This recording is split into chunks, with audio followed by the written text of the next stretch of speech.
says it's live. On digital radio, on the app, on your smartphone, on X, YouTube, and Facebook. The Sportscast. Expect the unexpected. The Donut Bag presented by The Sportscast.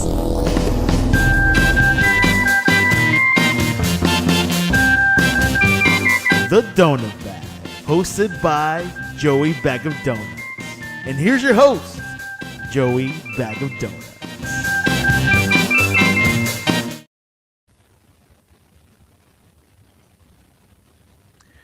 I have The Rock behind me because finally Darren has come back to the Donut Bag podcast. Woohoo! Welcome back, buddy. It's great to be back. It's been a rough go last couple of months, but I think the last time I did a show would have been probably like week 2. And, from the hospital there. And then, yeah, it got a little rough, but, back and recovering now and back home. So no longer in a hospital room. So it's great to be back. Thanks for having me back. It's an honor to be back on the show with you and Dave. And I missed both of you guys. So, yeah, I wish we had better stuff to talk about in this episode, but hey, great to be back. And, again, shout out to my doctors and my nurses at UPMC. They've just been fantastic. And some of the Steelers actually visited in the hospital. It was pretty cool. And, oh, wow. So very nice. Yeah, it was really neat. And so it's just goes to show how much they care, these Pittsburgh athletes, both the Penguins and the Steelers, at least from what I saw, just getting out and visiting not only the children, which should go first, kids need visited first, but some of the adults too. The adults were all good. We're all kids, when it comes to our sports teams, I think, in a way. So, yeah, thanks, Joe, and thanks, Dave. Glad to be back. Did you meet DK Metcalf, and did he punch you? No, I was not wearing a blue wig at the time. And did Darnell Washington get near you, and did you happen to be in the shadow? Yeah, I blocked out the sun. Yeah, yeah, really. I ducked when he came into my room. Yeah. But yeah, I think that right there was so evident that they were missing DK Metcalf yesterday. What a oh my goodness, strange turn of events it's been in the last 2 weeks. Well, let's talk about this. If you said before the season, it's like, yeah, toward the end of the season, the Steelers are going to be missing DK Metcalf and TJ Watt. It's like, oh, well, obviously they got hurt. That injuries happen. These weren't injuries; these were accidents and or acts of stupidity, and they're two of their best players. Yeah. What the hell is Joe? I'm going to say something that's going to piss people off. They're both acts of stupidity. I will fully call dry needling an act of stupidity. You can come at me, prodding on the socials, but dry needling is pretty much voodoo when it comes to these multi-million-dollar athletes saying, we're going to put a needle right here, and that's going to affect your meridian, and this is going to fix this. But we might puncture something once we put a dry needle in there. I know nothing about dry needling, but it's like, as far as I know, it's like acupuncture. Okay, but isn't that on the medical experts? If a medical expert told me, "Hey, your body is really beat up. We're going to do this thing to make you better," I'm going to trust the medical people, right? Except, I'm sorry, Darren, but acupuncture, dry needling, chiropractic. Well, they're not regulated doctors. It's like, would you say they're not regulated? None of that's regulated. Okay. That's complementary medicine. None of it's really regulated. But it was in the Steelers facility, right? And you would assume the Steelers approved of it. You right? hope. You hope. You hope so. But also, who knows? Like, he could say, "Oh, I was taking this supplement the Steelers doctor gave me, and I got sick off a supplement that the doctor kind of mixed up in the back room." So just that when anyone does anything outside of, I hate to say normal medicine, but well-known medicine. If this was at his house, or if this was at some Quack's facility or something like that, I would say, wow, that's really stupid of you. What are you doing, dude? But that was at the Steelers facility, and you have to assume the Steelers gave so that in that case, that's an act of stupidity on the Steelers organization to allow that. And they knew about it, right? You know, and I don't know if that's something that, you know, TJ Watt has been doing all along. He might have been.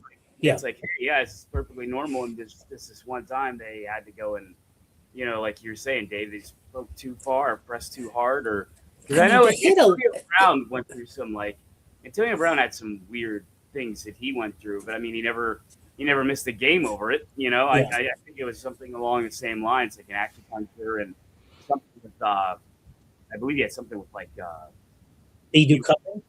Well, he would leave gems, gemstones out in the sun, like energy, you know, and then surround his something like that. That doesn't shock me. That doesn't shock me. But, I mean, to Joe's point too. I mean, if it's in the Steelers' offices, it wasn't like it was in his bedroom, you know. Oh no, I agree. Yeah. But yeah, that's just oddball as hell. And although our defense didn't play bad in the second half. No. You know, I mean, my thing was DK Metcalf was the worst thing because it's obvious without him. I mean, you know. Aaron Rodgers was hitting receivers right in their hands, and they were dropping it. Yeah, they were just dropping. I mean, you brought in Scowling and you brought in Thielen, and here's two guys who 4 years ago they probably make those catches, but I can't remember, Joe, and I know you and Dave and I've talked about this before. Even in the Steelers, mid to late '80s, or mid '80s, before '89, when they were bad, they at least had Louis Lips. I can't remember them fielding a team with this bad of a receiving core and in this much trouble in their receiving core. They're right up there with the worst in the league. I mean, Buffalo's up there too, and I think that may come back to haunt Buffalo this year. Otherwise, I think the Bills probably had a clearer shot to the Super Bowl. But you know, it's just there's no one to pass it to. And now without Darnell Washington this coming week with a broken arm, you know, you got to go back to Muth and Jonnu Smith and hope for the best. Well, my also question was on that last fourth down play. Now, admittedly, I'm not a quarterback. I don't have but you saw a picture, and Gainwell was, and Gainwell you should trust. Right. I mean, especially after last week with that, and that's 100% concentration catch that Gainwell had last week. You know, you should trust him. So, yeah, DK went down. Calvin Austin's hurt. And Washington. So there's three of your big cogs in your passing game getting hurt. Gainwell should be one of the big ones. They hardly threw to the running backs at all. I think Warren had 0 catches, and I think Gainwell 3. Right, yeah. Like what are we doing? It kind of seemed like on those last plays, Rodgers was bound and determined. Like, I'm going to make Scanling the hero. I'm going to make him the hero, and went right through his hands. It just didn't work. And there are times there were a couple plays on that drive on that sequence where they were not on the same page. Yeah, like they weren't even close. Like what are you doing? I mean, it was obviously not Rodgers' best game, but. No, I don't give Aaron Rodgers much of a fault. I thought some people are still like, oh, he's a dinosaur. I'm like, you think we're stupid? I mean, if it wasn't for Aaron Rodgers, we wouldn't even be in this. Exactly. Yeah, no, I don't know.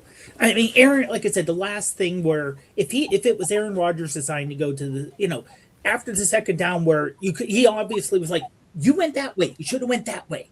Yeah. After that, you don't go back to this. I mean, right. Maybe you do. You think I'm a veteran and I know you go back to the same guy, but not a third time. But his choices are so limited. I mean, that's the problem. Well, like I said, you have Gainwell, you have Freiermuth. I mean, I'm sorry. If you're there down by the goal line, you can put Freiermuth in your like I said, Gainwell. You put Warren out there. Warren's the type of player, and same thing with Gainwell. You know, no, that's true. I believe that too. But Warren's the guy that you get it to him a yard or two short, and he'll bull over somebody. You know, he could get the extra yard or two. Yeah. Versus these Rodgers. I mean, it could have been a flawed game plan. It could have been just a bad game by Rodgers. But it also should not have come down to the last play of the game. No. Well, and you've got to give credit where credit's due. The Browns have a very good defense. defense. Oh, yeah. Although I thought about that, and we kind of handled that defense pretty well in Pittsburgh earlier this year. I mean, we really kind of took it But to more fully, but like we've said before, we were more fully staffed. fully staffed, and Metcalf had a decent game in that game. Yeah. But other than that, it's just they what a disappointing game to be that way. And then of course they get the Sunday night game now with the Ravens, and the Ravens realized, oh my God, we actually have a running back, and he scored 4 touchdowns and killed the Packers, and the Steelers are gonna have to come up big to try and do it. I think, I hate to say it, even though it's in Pittsburgh, I think it's the Ravens' game to lose. Oh, it is. Yeah. We're so banged up at this point, and I don't know. We'll see. If DK's suspension was only last game and not the Ravens game, yeah, I would then say the Steelers at least have a chance, because the Ravens only have a rushing game right now. They really don't have much of a passing game. And if you say we're going to stop Derrick Henry, you could do it by loading up the box and doing everything else. And we saw the Steelers can lock people down. Forget about Cleveland, which would, but against the Lions, except for that last quarter, they locked them down. Lamar is out for Sunday. He is. That's what I've heard. He's out for Sunday. Ooh. It's certainly. I mean, is that a positive or negative for him? Is the question. Well, that's the thing. I think it would have been better if Lamar played, because clearly he's not 100%. He's nowhere near 100%. No. I'm a little afraid of Tyler Huntley. Yeah, well, yeah. I guess. Any quarterback looks good when you have Derrick Henry running for 800 yards and 10 touchdowns. Any quarterback would look good there. But the sad thing is, the Steelers were in position, had I believe, I'm trying to think if it was Highsmith. If Highsmith takes that passer back for 6, if he takes that one, he is so close to going for pick 6. Then and then the win was bad for Boz, and that 54-yard field goal.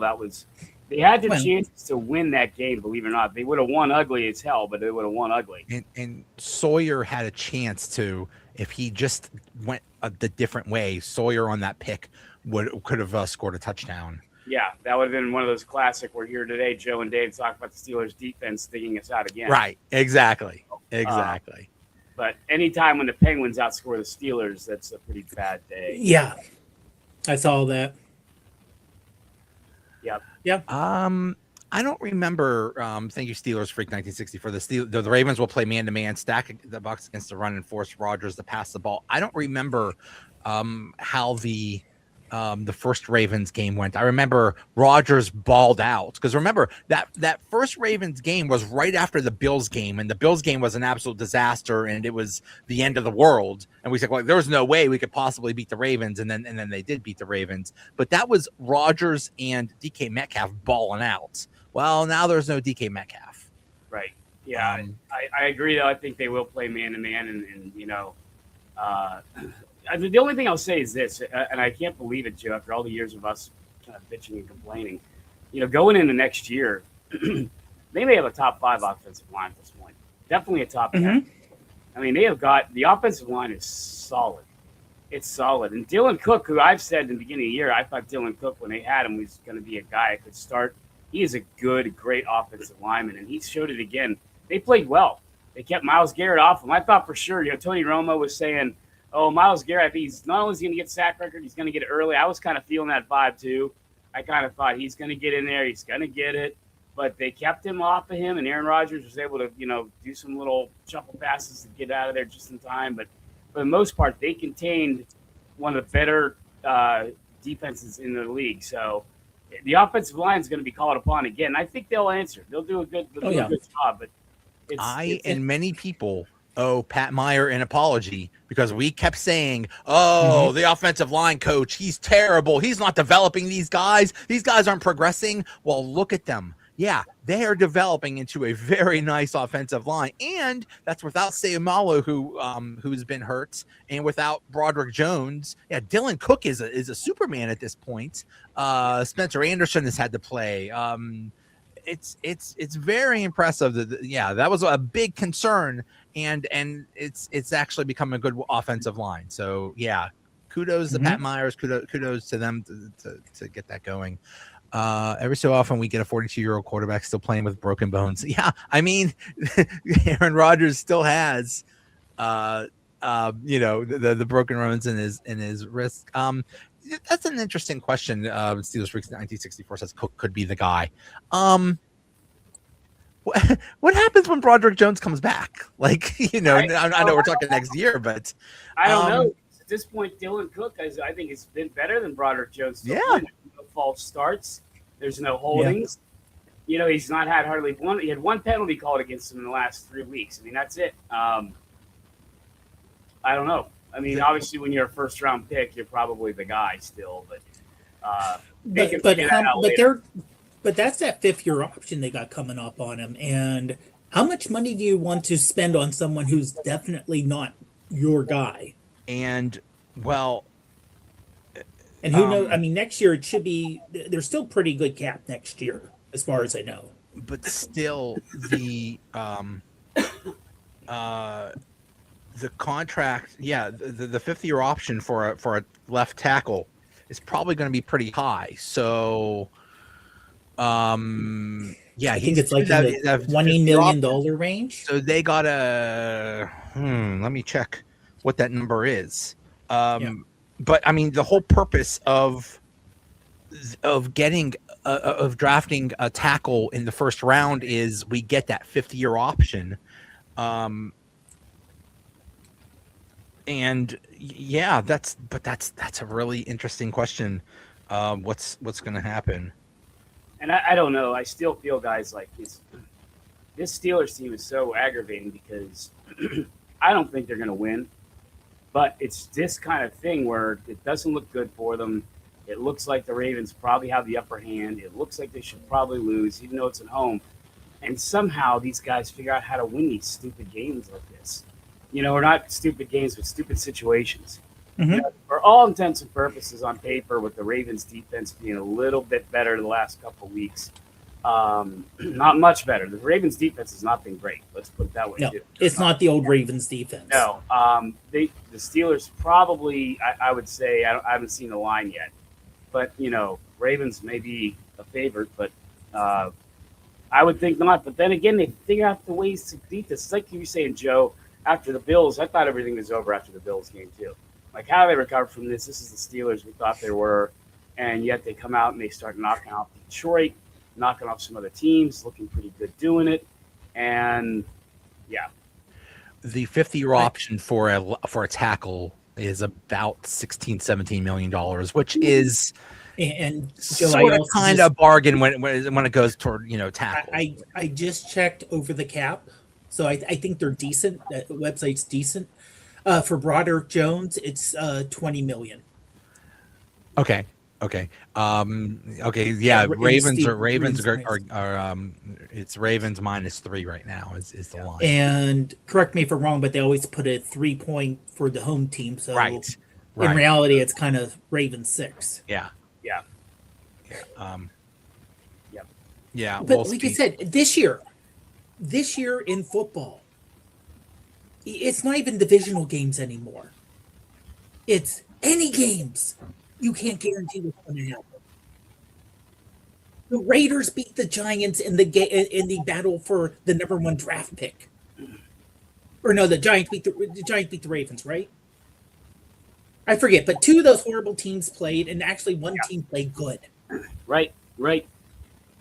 Yeah. The Bills lose. Probably for the right to draft Mendoza, which I think what the Raiders would ultimately do. The Giants would not. Giants got a good one in oh, yeah. Right. Yeah. Trade back. The guy trade back. Yeah. So, Mendoza's probably the guy coming out of there for sure for the Raiders, is my guess. With Alshon Jeffrey and worst Tomlin loss. No. But all they had to do was eke out a win, and they could have rested players for that game 18, which would have meant nothing. And then they could have gone into the playoffs rested and got back TJ Watt and DK Metcalf. And now they're going to be fighting for their lives in a divisional game that's going to be a rock fight, whether they win or lose. And if they do happen to win, they're going to be limping into the playoffs again, although they would host the game. Whoop-de-doo. it could make it. But I'll say the only reason I don't think it's the worst Tomlin's loss because of people being out and people being injured. This wasn't him going, full, everyone being healthy, and they lose to Gronkowski and the Raiders a few years ago. You know what I mean? Well, the Patriots when they were 2-10 was that last year? Yeah. I mean, and he was in Arizona, yeah. Yeah, I mean, and we always say how Tomlin is the defense. And the defense in this case, they gave up 10 points early, but other than a late field goal, they locked them down. And if you keep someone to 10 points throughout most of the game, you should win. Yeah. Boswell The defense did their job. Boswell misses a 54-yard. You can't blame down on him. That's even for him. That's especially in Cleveland. Yeah, well, you can't score more than 6 points against a 3-win team. Yeah. That's I don't know if it's the worst Tomlin loss, Joe, but it definitely goes in there, especially if they go and lose next week. They went from being possibly almost guaranteed hosting the game. Played fairly well the second half. It could be up there. It's not the worst ever, I don't think, but it's knocking on the door a little bit, depending on what happens this week. How about this for a stat? This is crazy. In their last 5 games against teams that were 8 games below 500, they're 0-4-1. Yeah. Which I think ties some kind of record or some crap like that. That's insane. That is. And that's. I mean, go ahead. I was saying it literally. How many of us were saying we would not be shocked if they lose to the Browns?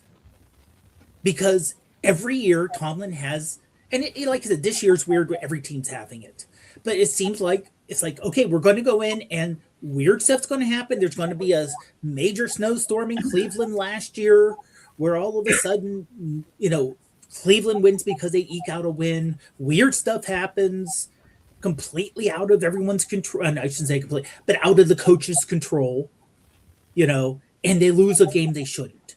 It seems like that's happened almost every year that Tomlin's been a coach. In Cleveland, it's been a house of horrors. I think they haven't won in Cleveland in like 5 years or something like that. Yeah, it's been insane. Steelers freak again. That's a scary thing. If they do play the Texans, I don't think a lot of people realize how good the Texans have been in the last 9 weeks. They're basically 8-1. They've beaten every team they've beaten has been a playoff team. Yeah, that defense is freaky good. Mm-hmm. I still am not. You're not going to convince me that C.J. Stroud is an elite quarterback. He's definitely not what I think they thought he was coming out of Ohio State. His rookie year, he was great. He took a step back last year. He's doing better this year. And Nico Collins. He's finding Nico Collins finally, and they're good. But I mean, if that defense keeps playing the way it is, all you need him to do is play decent ball and not turn it over. And I think the Texans could be, a sneaky team to make it to the Super Bowl. That defense is elite. Yeah, it is amazing, and C.J. Stroud is very good. I was kind of hoping for the Chargers because I think, although I mean, I don't know. I was also kind of hoping for the Bills because Josh Allen is a one-man. Well, okay, there's a two-man team, Josh Allen and Cook, and Josh Allen is hurt as heck right now. Yeah. So I was kind of hoping for that, but it looks like it would be the Texans, and that's a worst case scenario. But and that's just the whole case scenario. I mean, we'd be the 3 seed, but I think we're more coming in there like the 7 seed. I mean, overall talent-wise, I mean, I don't think that's the thing we said in the beginning of the year. We were talking about our Steeler predictions, and I said, you want to convince me that I've been wrong about Tomlin all these years, that I've been wrong about the team, then they need to go deep, either AFC title game or at least 1 or 2 wins in the playoffs, whatever.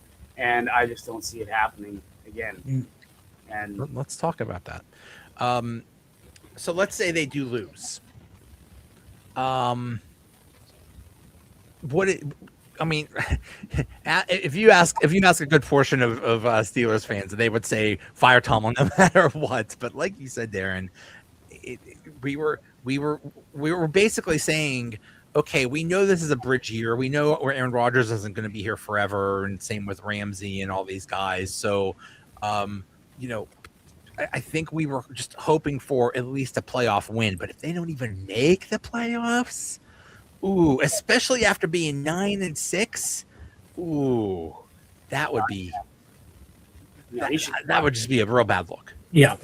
he should be fired. I have no question in my mind. He should have been fired years ago. But I mean, who am I and who's going to listen to me? But it's like some of the things you find out, Joe. And Dave, you brought up some humdingers too in the past couple of weeks I've been watching. And, 0-4-1 and just these kind of things where, the Thursday night games against conference opponents or against any opponent. And I mean, he's just not a consistent coach. And he doesn't surround himself with the needed talent. I'm sorry, Terrell Austin's near my hometown.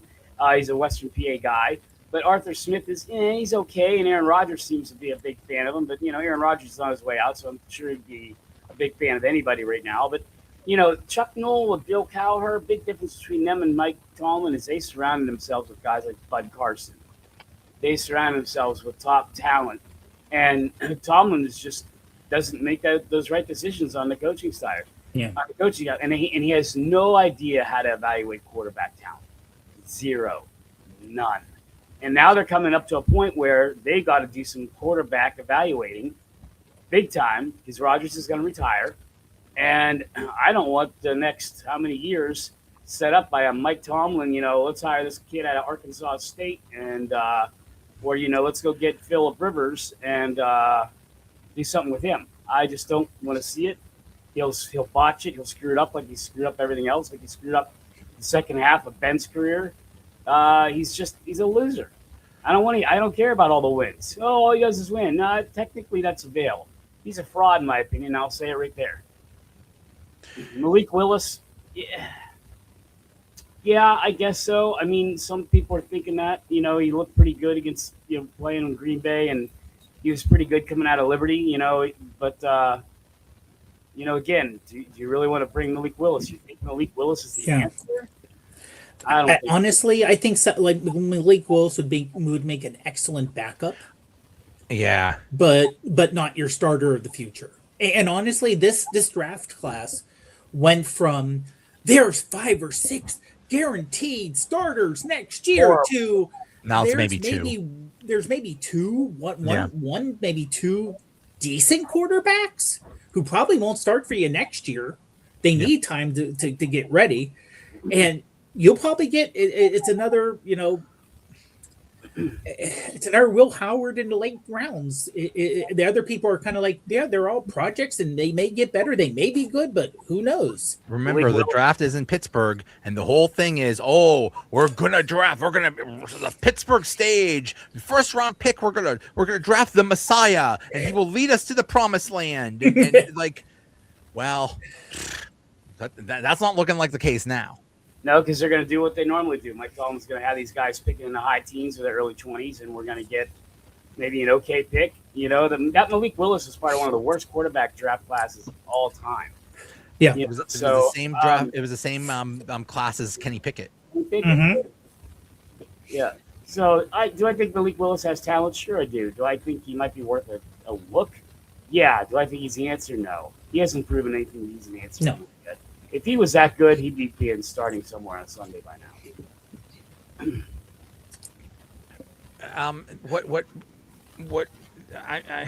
Yeah.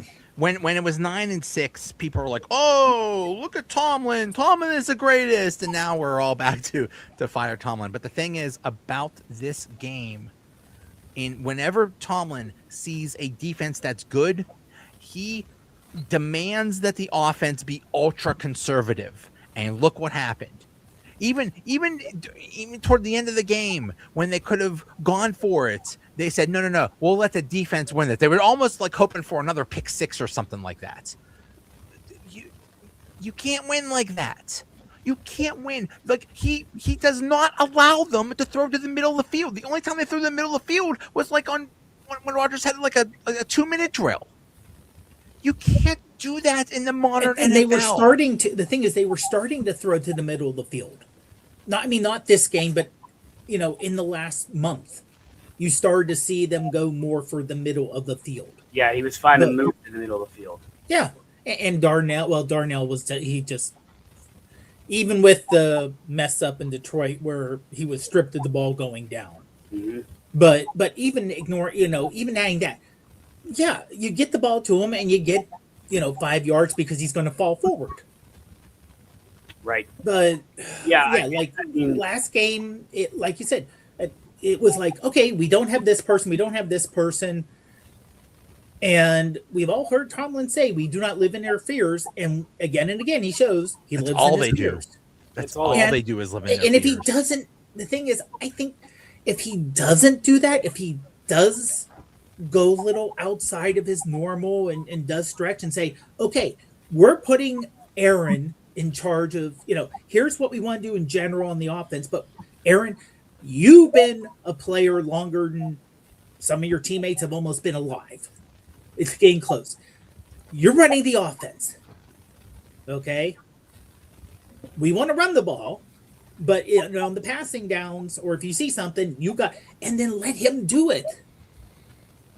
The longest play of, I believe the longest pass play of the game was when Aaron Rodgers hit Muth, and that was over the middle, and that was toward the 2-minute drill kind of thing. And when he made that pass to Muth, he went to the side. Aaron Rodgers went to the sideline and said something. I think he was saying let me throw to the damn middle of the field, dude. I don't know. You just cannot have an ultra conservative offense, and it's no matter who the offensive coordinator is, no matter who the quarterback is, it's the same thing. They just do not throw to the middle of the field. You cannot exclude an entire section of the field. You just can't do that because God, what if we have a turnover? You got to take chances. Yeah, and that's the thing. They just don't take them, and I think that's where Steelers fans' frustration is, because we're going on 3 or 4 years of this Matt Canada and Arthur Smith, and no matter who the quarterback is, we're not going down the middle of the field. We're not doing these things, and it's just frustrating. Our offense has been a joke. I still go back to the whole contract thing, Joe. You and I sat there. I think we did the show the one day. We may have done the show for some reason oddly on a Tuesday, but 2 years ago. This is why I call Tomlin a fraud. I know it's a strong word. 2 years ago, Tomlin got really emotional with the year-end conference. He started talking about how he blamed himself for not getting Marquise Pouncey a Super Bowl, how it hurt. He started opening them up. We saw a side of Mike Tomlin we had probably never seen before. Then what do? They give him the extension. So last year's year-end conference, we're back to obviously, and we're going to live in our word fears. salad, never really saying anything. Yeah. And so he got his contract, he got his money, and that's all he was caring about. He never, ever, ever, ever should have been given a 3-year extension by Dan Rooney. And I still go back to that's part of the problem. I'm sorry, Art the second. I still go back to that part too. You hear about Ben will say on his podcast, and a couple of these others. Dan Rooney, even though old and walking around like Mr. Burns, would be at every Steeler practice. He was involved. He was involved on the sidelines, not like Jerry Jones involved. He was an observer. He made some observations. He might make a suggestion, but he was involved at a high point when he needed to be. Okay, and this Art's just not there. Art the second is not there. He's not as involved as his brother was. And it shows. He's not. It shows. The results are not there. You criticize Tomlin for what's been going on the last 8 years and stuff, but that's also on the owner. It's just not acceptable. And Art has a long way to live up to his dad. And I don't know what's going to happen. I mean. So the contract, I believe, was signed in 2024 and went for 3 years. So 25, 26, 27. Well, I just pulled it up. It's a team option for 27. So unless if they don't make a decision by March of 26, right? The Steelers have to pick up the 27 extension by March of 26. So if they don't pick that up, then next year is a lame duck year, and you might as well get rid of him. You might as well. That's not going to be. Yeah. Yeah, there's not going to be a lame duck here. They're Swallow, just going to. swallow the 17 million, whatever it is, and say, you know, Tomlin's given a lot. He's done a lot for the conversation, but we feel it's time to move on, and we wish him the best.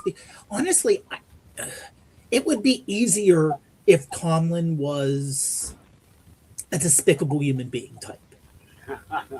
You know what I mean? Because it seems like as a human being, as a person, he's a decent person. Oh yeah, good guy.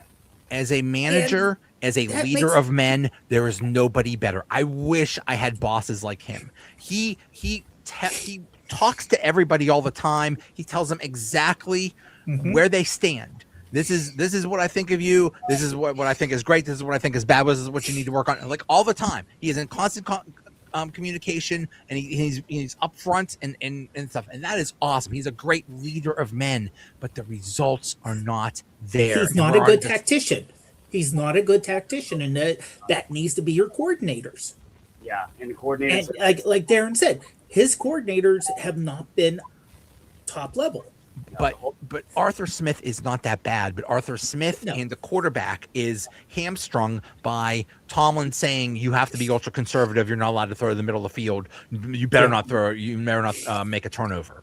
And you just can't Don't do lose that us in the again. NFL. Yeah. It is the modern NFL. You have to take chances. Yeah. Now I'll give him credit. He used to be up until about the halfway point of this year, he would never even think about going for it on fourth down. And in the last few games, he actually has gone for it on fourth down, which is somewhat modern thinking. And that's the thing. He only makes changes when his back is against the wall. Otherwise, he is stubborn as hell. And that's another horrible thing about him. Yeah. You can't be that stubborn. And you know, when it doesn't In work, anything. in anything, Not just sports, but when it's anything, not working, you have to make adjustments. You have to adjust what you're doing, and he only does that when things get really bad. Although it was pretty bad yesterday in 4th and 1, he throws a 40-yard bomb down the side. Like, oh my god, what are we doing? What are we doing? What are we doing? Oh, you know, and I don't. Sometimes what frustrates me too is they will get away from the run when that's the last thing they should. Yeah. You know, the run game was working pretty well. Yeah. Yeah, and that they ran all over Cleveland here in Pittsburgh. Back, about a month or so ago, a month and a half. Yeah. Did they worry more about Myles Garrett? That's a good question, Joe. I think it was definitely on their radar. You know, Aaron Rodgers definitely said, "I'm not going to be on the poster." But I mean, yes, you didn't, but I also think it's a matter of like when, let's say TJ Watt's having a TJ Watt type season, not what he's had not what he was having this year, but a couple years ago when he tied the record. Okay, your main thing will be going in playing them. Okay, we'll let anyone else try to beat us. That guy will destroy you one-on-one. Take care of him. Triple team him, double team him, and the rest of the defense we can at least be even with. But if he gets off, he'll destroy us all by himself. Myles Garrett is having an amazing year. I mean, Tomlin said he's basically a shoo-in for defensive player of the year. Yeah. He's and he deserves it. So, this is 100% deserves it. It's not we're going to do extra to stop Myles Garrett, not to prevent a record, but just so he doesn't wreck the game, like you said. Yeah. Rodgers went back for a pass 39 times. If he was so concerned about the record, they would not have thrown 39 freaking times. So, and they weren't out of it. It's one thing to throw that much, and if it's 20-7, and you have to throw because you're down 2 times, they were down under a touchdown for most of the game. They could have run the ball. Yeah. No, that's a good point about dropping back 39 times. Yeah. This would be the year where I would say Myles Garrett's a shoo-in, because a couple years ago, I think TJ Watt was the guy that should have won Defensive Player of the Year. Right. He had all the stats. Yeah. But they started listening to this pro football talk and comes up with these ridiculous things like, Well, Miles Garrett, said the word llama 13 times this week, and he drank purple Fierce Gatorade, so that automatically puts him up. And they totally bought into that baloney BS. And if you look at the real stats that matter, T.J. Watt had him in every single category, and T.J. Watt should have won Defensive Player of the Year. I'll go to bet on that, or go to my death bet on that, and that's not being even a Steeler fan, just being an NFL observer. He should have won it. This year, it should definitely be Myles Garrett. Yeah. And I don't deny Myles Garrett's talent. He's amazing. He's great. He's going to have his number retired in there one day. But that's all he cares about. He could have left. He said, I want to trade. I don't want to be here anymore. I want to trade. And then they gave him a sack of money. Here, I got right here. The $1 million man. Everybody has a price for the $1 million man. They gave him a sack of money. Ted DiBiase showed up and said, I'll give him you. Just stay with us. Here's a sack of money. He's like, oh, you know what? Now I like Cleveland. But that's all he is. That's his reputation. He only cares about his stats. And then for him to say after the game, it's like, it seems like they were more concerned about stopping me. It's like, that's just sour grapes, dude. That's just sticking the needle, just twisting the knife a little bit more on a thing. It's like, buddy, you've won 4 games, dude. Shut up. Not to be critical. Now he'll get it next week, though. They're playing the Bengals. Right. He'll get it. What does he have? Like 20 now? He might get 20 that game. Yeah. I think that might be, been the reason why T.J. Watt came to the game. Showed up in Cleveland. I think like if Myles Garrett was about to sack Aaron Rodgers, T.J. Watt would have run on the field and tackled him or something. But even I would at least rather see Myles Garrett do it well than the whole thing with Favre and Strahan a couple of years ago, which was just total. That was a disgrace. That was an absolute disgrace that Favre just laid down for Strahan.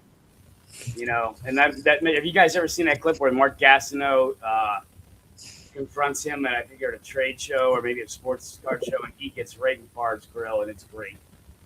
It's great. But at least if you see Myles Garrett, and I think Dave's right, I think he'll get it next week. But I also know that Garrett wanted to get it in game 16, not game 17, because if he gets it in game 17, will there be an asterisk?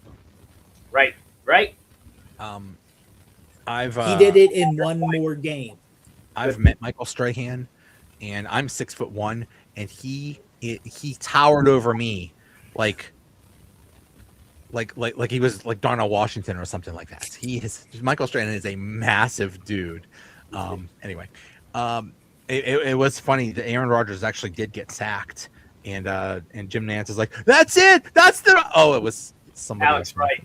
Yeah, it was Alex. Half the fans thought it was Miles. Right. Mm-hmm. Yeah.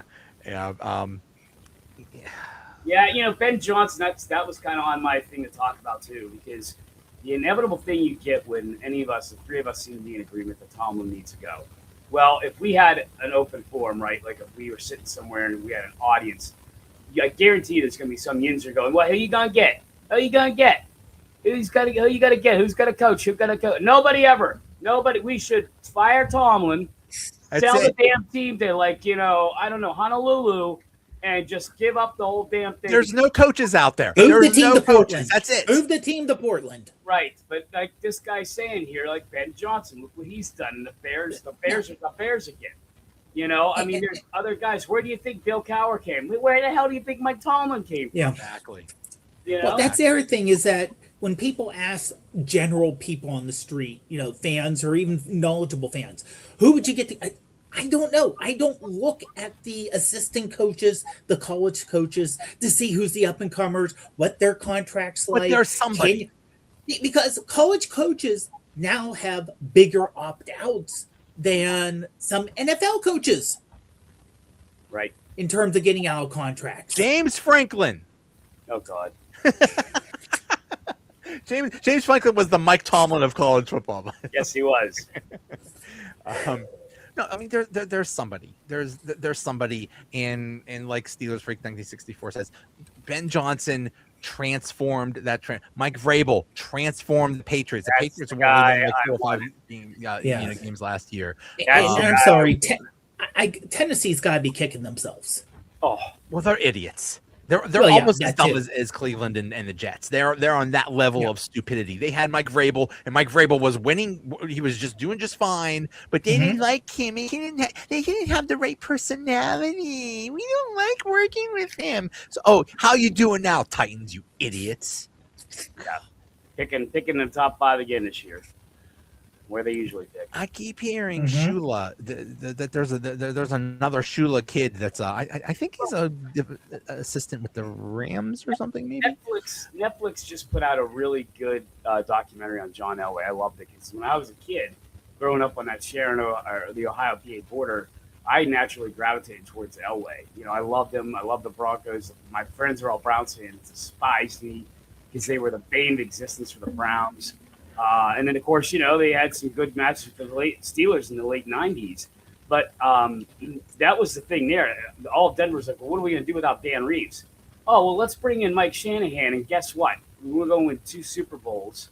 Mike Shanahan did a pretty damn good job in Denver once they got rid of Dan Reeves. Mm-hmm. Dan Reeves was the run guy. He was, just kind of like what we're going through now. No flash, no excitement. And Dan Reeves had overstayed his welcome in Denver. They got rid of him. Mike Shanahan comes in, and all of a sudden, oh man, John Elway has 2 Super Bowl trophies largely because of Steelers like which Steeler, bro?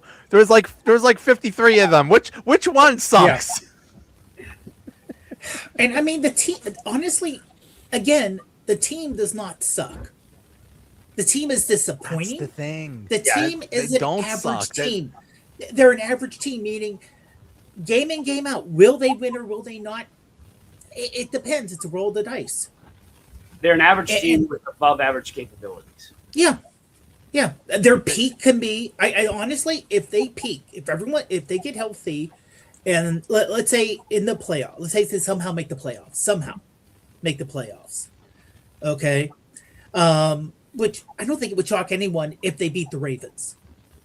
No, It wouldn't shock anyone if they beat the Ravens or if they lose to the Ravens. It wouldn't shock you one way or the other. But you get to the playoffs, and let's say TJ's back, DK's back. Washington, who knows how bad the break is if he will be back in a few weeks? Probably not. But Calvin, let's say they start getting healthy. Yeah, the Texans are an amazing defense. The offense for them is average. The Steelers, if they get people back healthy, they could also have a really good defense.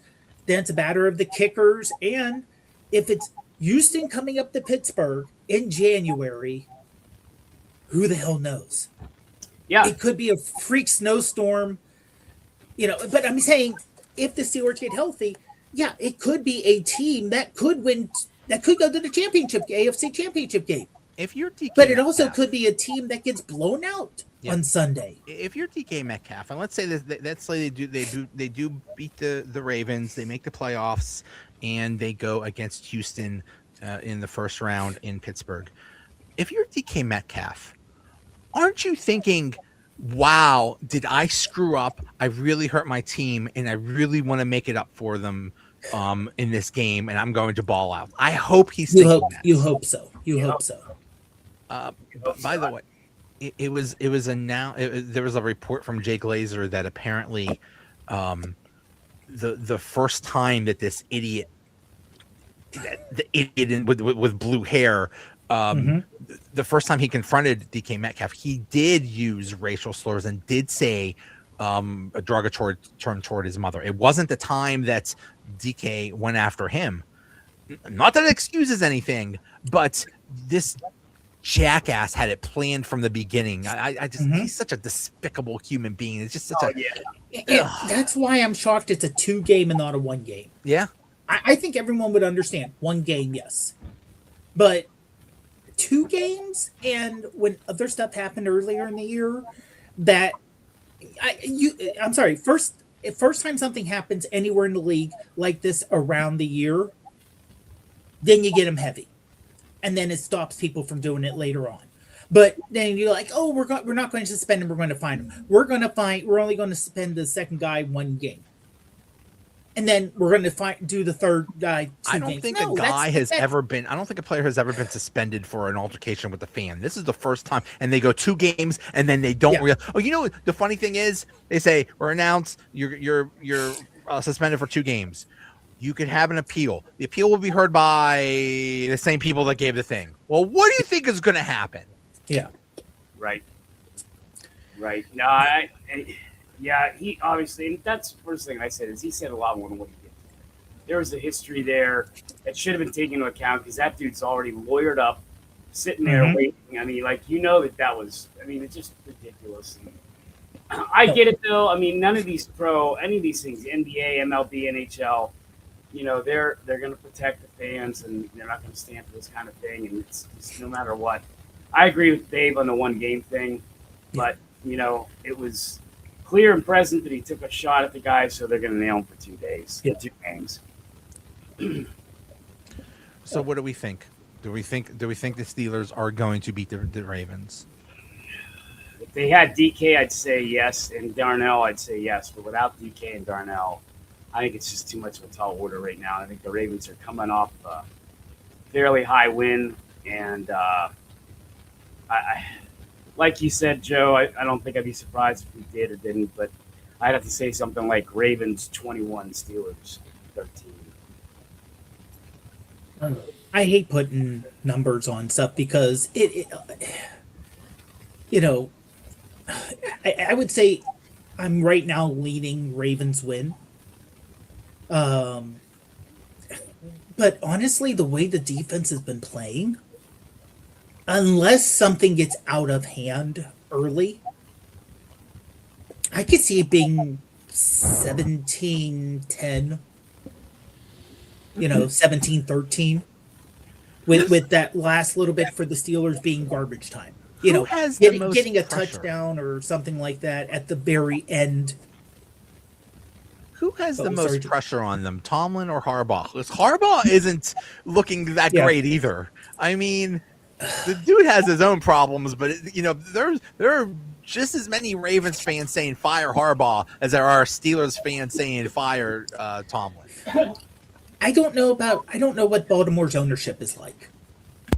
That's the thing. I mean, if this was, and I think Darren said saying, if this was any other ownership, Tomlin's on the hot seat, but not this ownership. I don't think he's on the hot seat.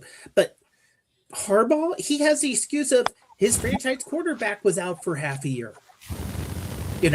Admittedly had Derrick Henry. Give the ball to Derrick Henry until they stop him. And honestly, the way he's built, you give him the ball enough, the defense will get sore. Yeah, it's like if it's the Packers. It's like, oh my God, we forgot we had Derrick Henry. Let's let him loose. Right. And he just dominated the Packers. Now you're talking about a Packers team without Micah Parsons, 12 and a half sacks, and one of their defensive tackles was out too. So I mean, they were missing a few guys, but that's a good question, Joe. I mean, I still think, because what did we watch? I remember, all the stuff I went through when I was in the hospital. I remember the first couple weeks of games being able to watch it so we could talk about it. And that first, Ravens-Bills game on Sunday night was like, oh, here we go, rematch of last year. And this could be a preview of this year's, AFC Championship game. All the hype on the Ravens and the Bills. And yet the Ravens defense from that night looked bad. Yeah. And the Ravens defense has not looked any better since. So to Dave's point, who knows? I mean, we might be able to cook up something that can exploit that defense, because that defense does not scare me like it used to. We're not back in 05 and 08 and 2013 anymore.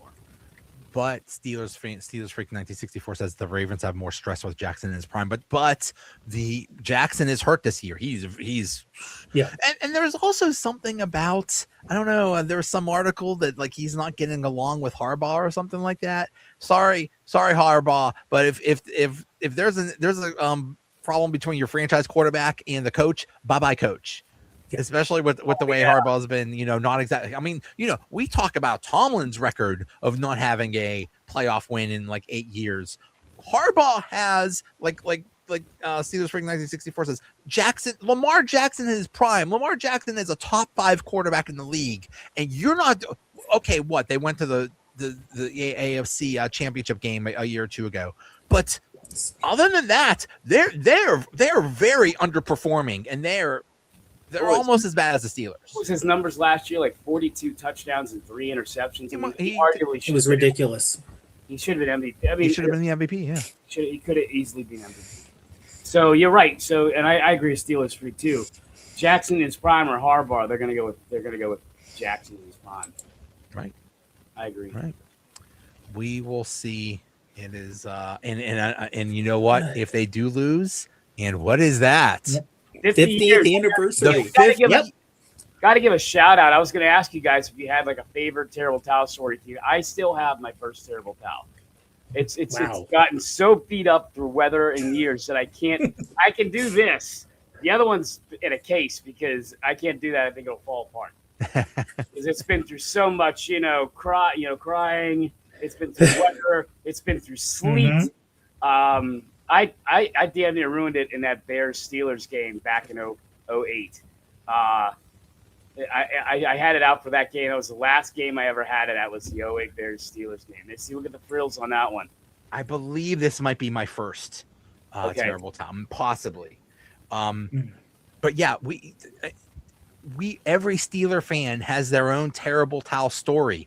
I remember going to a game, and there is a skill toward twirling the towel. It's not an easy thing. You gotta know how to do it properly, and you gotta do it without smacking the person behind you. You know, there's a protocol there. Yeah, it takes skill. You gotta go.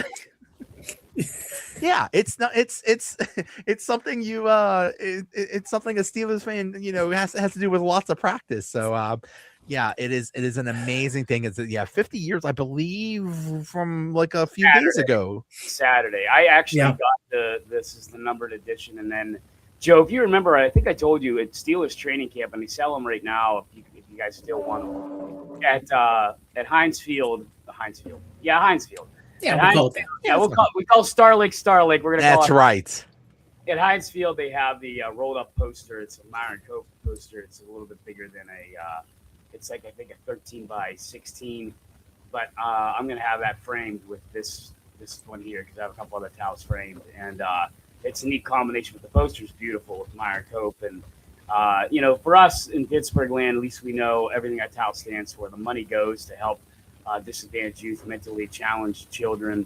Every purchase you make with a Terrible Towel, the money goes somewhere important. So Myron Cope gave all the money for that to, I believe, his son's school or something like that, or charity or something like that. He didn't profit from that at all. That's so awesome. No, it's Allegheny Valley School, and I looked it up, and I don't know when this was last updated on their website. I think it was this year.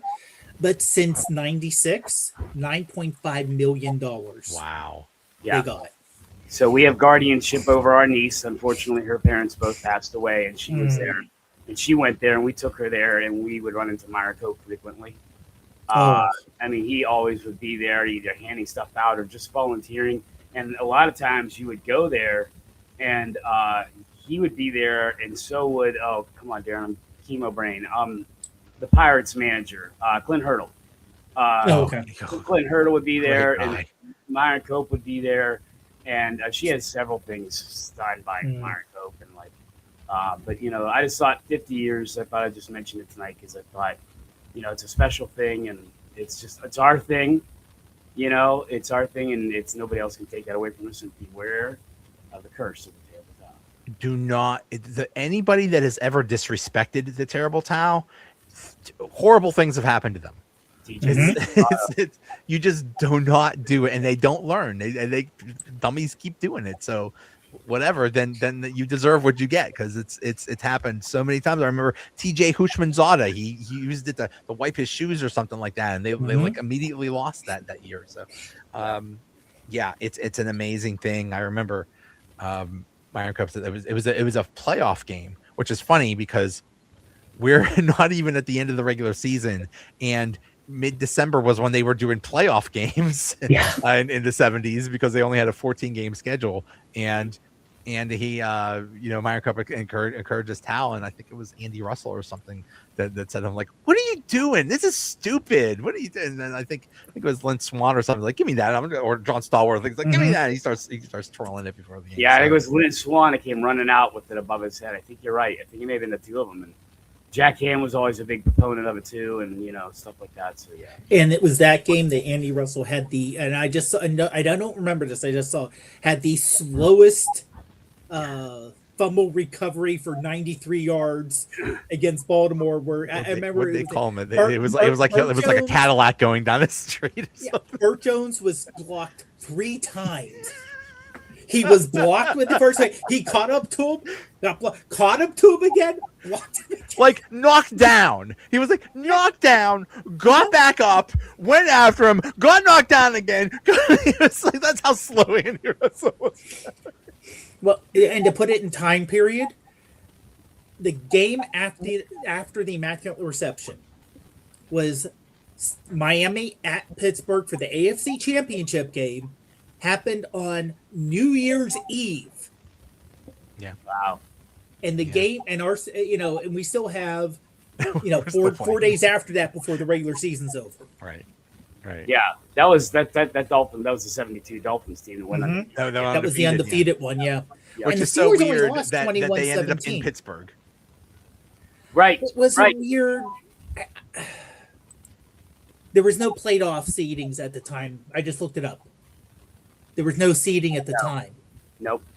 so And it the was Steelers just almost beat them. dumb luck. Yeah. Almost beat him. It was a fake punt, I believe. Mm-hmm. Mm-hmm. Crazy. Anyway, Oh, guys, good stuff, boys. Glad to be thank you back. so much. Oh, Glad to- glad we're so happy you're back. Oh, We've Joe, been rooting for you. We've been praying for Oh, you. Thank you, You're guys. so glad you're back. And let's hope things get better. Let's Yeah. hope we can talk about playoffs.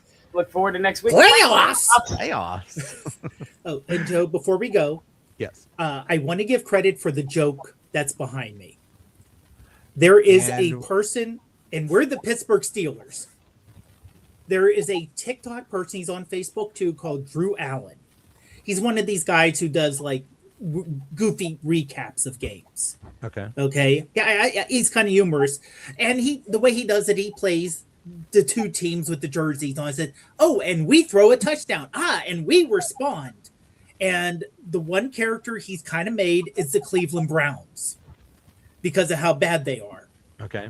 And he plays them like idiots. It's like, and we score a touchdown, and we're the Cleveland Browns. And we rush here, and we're the Cleveland Browns, and we punt. And we love punts.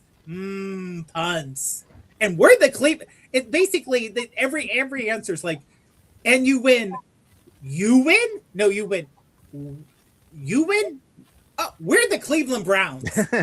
And after last game they played, and we're the Pittsburgh Steelers. Yeah. Well, we'll see. Because I like to give. I don't want to steal jokes. I like to give credit where credit's Okay. due. Well, their backs against the wall, so we'll see what happens. All right, Yeah. guys. Thanks. Oh, and thank you so much to the comments. I didn't even say. Oh, by the way, welcome to the Done It Back podcast, part of the Sportscast Network. If you want to join into the conversation, too bad because we're about to close this out. But if you want the Steelers Freak 1964 and the gentleman that said Steelers suck, and the other person, they got on YouTube and through the comments there. I believe you could also get on Twitter and do it. But yeah, thank you so much. I love that we get comments. So Yeah, we do. But- Thank you. but all right, guys, we'll see you. Thanks, guys. Have a good one. Thank you.